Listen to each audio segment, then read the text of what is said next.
Bom, sobre esse problema da ofensiva, isso é interessante, né? Porque é uma definição da própria situação política. Quer dizer, a ditadura militar, ela não colocou em pauta a liquidação formal da CLT, né?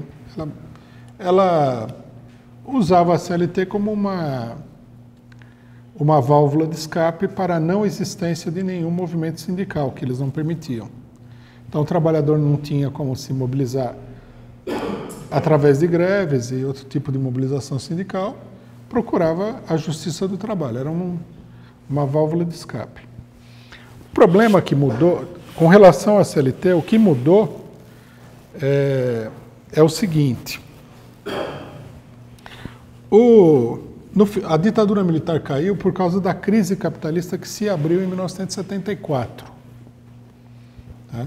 Essa é uma data que muita gente não lembra, os capitalistas logicamente não querem lembrar, porque é uma data politicamente importante, revolucionária, né? Mas foi o momento em que todo aquele período de crescimento artificial da economia capitalista, depois da Segunda Guerra Mundial, se encerrou definitivamente, né? O capitalismo veio sofrendo uma série de crises no final da década de 50, no final da década de 60, e finalmente essas crises explodiram em 74 numa crise generalizada que revelou a falência dos estados capitalistas e da economia capitalista de um modo geral. A inflação foi a estratosfera, né? Em vários países, cresceu nos países mais desenvolvidos do mundo. Houve uma recessão generalizada, por exemplo, foi a primeira vez, depois da Segunda Guerra Mundial, em que a recessão atingiu todos os países capitalistas ao mesmo tempo. Quer dizer, que caracterizou um retrocesso, um refluxo da economia capitalista de conjunto, e não isoladamente aqui e acolá e tal. Então, quer dizer, a partir da crise de 74, os capitalistas tiraram a conclusão, e depois eles derrotarem a onda revolucionária, que vai de 74 a 1980, mais ou menos, no mundo, eles tiraram a conclusão de que era necessário uma política de descarregar a crise sobre as economias dos países mais fracos e sobre a população de todos os países. É aí que surge a chamada economia neoliberal. É isso que vai alterar o problema da CLT. Os capitalistas consideram, e é um fato, né, na medida que eles consideram, que o pacto que deu lugar ao estado de bem-estar social, ele foi ultrapassado, ficou obsoleto. Porque, veja só uma coisa que muita gente não entende. Nós nascemos num mundo onde existe muita coisa que tem um caráter extraordinário. Então, por exemplo, você tem aposentadoria do Estado, você tem ensino público em grande escala, universidades públicas, você tem direitos trabalhistas garantidos, férias, 13º, etc. e tal. Isso daí, que parece ser uma coisa natural, é, na verdade, para o capitalismo, uma coisa profundamente antinatural. Isso não foi o resultado de uma evolução da civilização, da sociedade, da democracia, como todo mundo procura pintar. Isso foi o resultado da crise em que o capitalismo entrou a partir da Revolução Russa de 1917. Depois da Revolução Russa de 1917, os capitalistas do mundo inteiro chegaram à seguinte conclusão: ou nós cedemos uma parte das reivindicações operárias que existem para conter o movimento operário, ou a revolução vai ser vitoriosa no mundo todo. Depois de 1917, houve uma revolução na Alemanha, 1918. Para conter a revolução, a direita alemã, a burguesia alemã, convocou uma Assembleia Constituinte. E no marco da Assembleia Constituinte, foi estabelecida a primeira legislação trabalhista de caráter geral do mundo. Por que foi estabelecida na Alemanha? Porque os alemães viram que o país já estava tomado por uma revolução, devido à derrota na guerra, Primeira Guerra Mundial. Tinha a Rússia ali, um país gigantesco, a Revolução, os operários tinham conquistado tudo aquilo. Não adianta você querer conter o pessoal só na base da repressão, não é possível. E também não adianta fazer promessas vazias. Então, o que eles fizeram? Eles organizaram um sistema para acalmar a classe trabalhadora. Os países foram entrando nisso de maneira gradativa. Por exemplo, a França estabeleceu uma legislação trabalhista mais completa, férias, etc. e tal, depois da greve geral de 1936, que foi uma greve geral revolucionária. O estado de bem-estar social ele vem depois da guerra, quando a economia dos países estava destruída, o capitalismo estava muito periclitante. Então, quer dizer, o mundo que nós conhecemos ele é resultado de uma série de levantes revolucionários muito importantes. Só que acontece o seguinte, depois da guerra, a situação se modificou. A tendência revolucionária continuou, mas ela se modificou, né?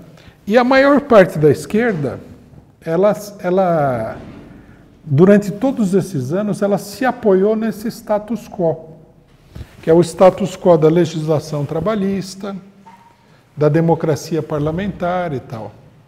Então, a esquerda europeia, tipo PT, tipo Partido Socialista, Social-Democrata, Trabalhista, ela se apoiou nessas conquistas.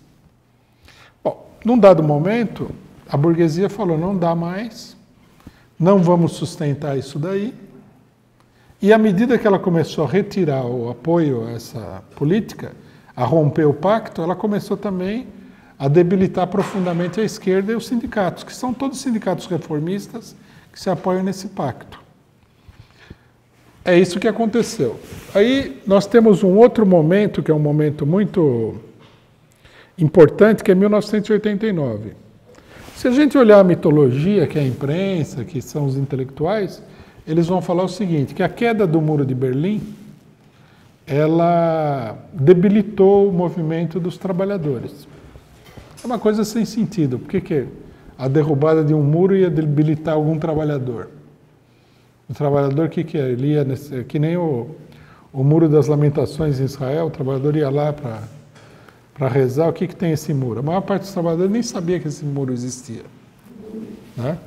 Na verdade, não foi isso. O que aconteceu em 1989 de importante é que, na China, houve uma espécie de golpe de Estado dado pelo famoso Deng Xiaoping, que esmagou o movimento operário chinês e abriu o mercado chinês para os capitalistas internacionais.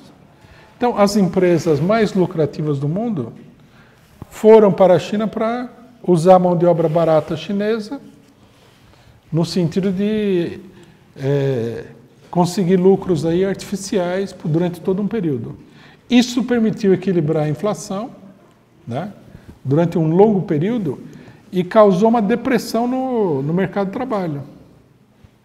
É um problema, em grande medida, de mercado. Na medida que as mobilizações foram derrotadas, a estabilização do mercado internacional sobre a base da ampliação da oferta no mercado de trabalho permitiu também conter todo o movimento operário e os sindicatos.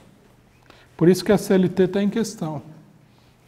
Eles estão aproveitando a situação de refluxo para fazer a situação voltar ao que era no começo do século, que é a intenção deles, eliminar as conquistas que os trabalhadores tiveram e que já estão muito debilitadas pelos acontecimentos. É daí a ofensiva da direita contra a CLT. Mas nós temos que entender o seguinte, a ofensiva da direita com a CLT, que é antiga, né? Faz tempo que eles estão querendo isso, ela obedece a duas questões nesse momento. Uma, que ao contrário do que certos gênios da esquerda dizem, né, o golpe de Estado, que foi uma derrota parcial dos trabalhadores, está colocando a direita cada vez mais na ofensiva. Porque, lógico, você tem um governo de esquerda, o governo é derrotado e ninguém reage, ou a reação é muito pequena, a direita cresce, fala, vamos para cima. Esse povo não é de nada, esse pessoal não tem condições de reagir, é ou não é? Se você achar que é uma ingenuidade muito grande, uma cegueira muito grande, que a preocupação dos capitalistas é o PT, então isso aí não teria maiores consequências. Mas a preocupação dos capitalistas não é o PT. A preocupação dos capitalistas, como nós estamos vendo, no superajuste fiscal, na questão da CLT, da Previdência, da educação e outras coisas, é o dinheiro do povo. Essa que é a preocupação. Então eles estão indo para cima, eles estão ocupando o terreno. A esquerda que falou que não tinha golpe de Estado, que não tinha que se opor ao golpe porque o PT é mau, olha aí o Lula que ele fez. Por exemplo, o PSTU repete assim, toda a matéria do PSTU que eu leio contra o PT, e que é chata, porque é tudo a mesma coisa, eles não têm capacidade de mudar o raciocínio, é assim, o Obama falou que o Lula é o cara. Eu li essa frase na matéria do PSTU umas 40 vezes. Pô, precisa mudar de argumento. E que importância tem que o Obama falou que o Lula era o cara? E daí? O Obama é um político. O que o político fala, ninguém escreve, pô. Qual que é a importância disso daí? Claro que o cara vai ser elogiado. Elogiaram um monte de gente aí. Tem nada a ver. Quer dizer, o golpe colocou a burguesia com a faca e o queijo na mão. Ou você reage ao golpe, ou eles vão promover aqui uma como é que se diz? Uma limpeza de canal aqui, que não vai sobrar absolutamente nada. Essa é a situação. Agora, esse é um fator. Mas tem um segundo fator que é importante, eu estava até me esquecendo de falar. A burguesia trabalha com o calendário e o relógio na mão, contrário da esquerda. Vocês vejam assim, as análises da esquerda são todas abstratas, né? É uma mistura de sociologia de quinta categoria com filosofia sem sentido, né? Então, porque a esquerda, não sei o que, aquelas coisas. A burguesia não. A burguesia são empresários, né? Eles vivem num mundo muito mais real do que a esquerda que vive na universidade, que é uma espécie de ilha da fantasia. Então a burguesia olha e fala assim, nós estamos atravessando uma crise assim assado. O movimento operário está deprimido há muito tempo por causa da operação chinesa. A inflação está aumentando na China, os salários estão subindo. Logo, logo, o efeito chinês vai passar. Eles têm um controle bem grande, porque eles conhecem o mercado financeiro, conhecem a economia chinesa, etc. e tal. Já já a inflação vai começar a subir em todos os países, já está subindo na realidade.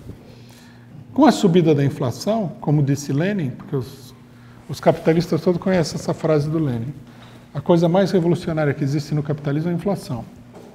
Com a subida da inflação, os operários que estão lá super deprimidos na fábrica vão começar um movimento de luta gigantesco. Aí não dá para acabar com a CLT a hora que eles começarem. Então nós precisamos acabar com a CLT antes deles começarem. Daí a pressa também. Porque o efeito chinês efetivamente está começando a passar, né? A anestesia chinesa está começando a passar. Já tem várias manifestações disso em vários lugares do mundo. E o problema para a burguesia é o seguinte, ao contrário da esquerda brasileira que não sabe o que é a classe operária, a burguesia sabe o que é a classe operária e tem medo. A classe operária mundial são centenas de milhares, se não bilhões de pessoas. Se ela se colocar em movimento, todas essas políticas econômicas aí só podem ser implementadas através de uma política de guerra civil. Agora é fácil. Mas, por exemplo, se os 40, 50 milhões de trabalhadores brasileiros começarem a reagir contra esses planos sinistros dos golpistas, isso aí fica muito difícil de ser colocado em prática. Vocês podem ver que os golpistas eles estão indo com muito cuidado no momento em que não há reação da classe operária. Vocês imaginem se houvesse uma reação da classe operária. Aí tudo isso daí teria que retroceder. Então, um pensamento que eles têm é o seguinte, nós temos a possibilidade e nós temos pouco tempo para fazer isso funcionar. Então vamos colocar em prática isso o mais rapidamente possível. Tanto que eles estão percebendo que, com a dificuldade que eles têm de aprovar isso aí no Congresso, porque há muita pressão de tudo quanto é tipo de sindicalistas sobre os deputados, etc. e tal, eles querem que o STF faça a reforma, a liquidação da CLT. Os sindicalistas, inclusive os mais corruptos e mais pelegos, eles estão muito preocupados com o negócio da CLT. Se a CLT acabar, os sindicatos deles vão acabar também. Os sindicatos do pelegos, que não fazem greve, etc. e tal, eles são apenas repartições públicas que administram o problema dos direitos trabalhistas. Se você voltar a uma situação onde não tem direito garantido, é só na base da greve violenta que você vai conseguir qualquer coisa. Se você fizer essas greves que a gente vê hoje em dia, o acordo salarial vai reduzir a pota dos direitos trabalhistas, porque vai vigorar o acordo. Então nós temos essa situação, né?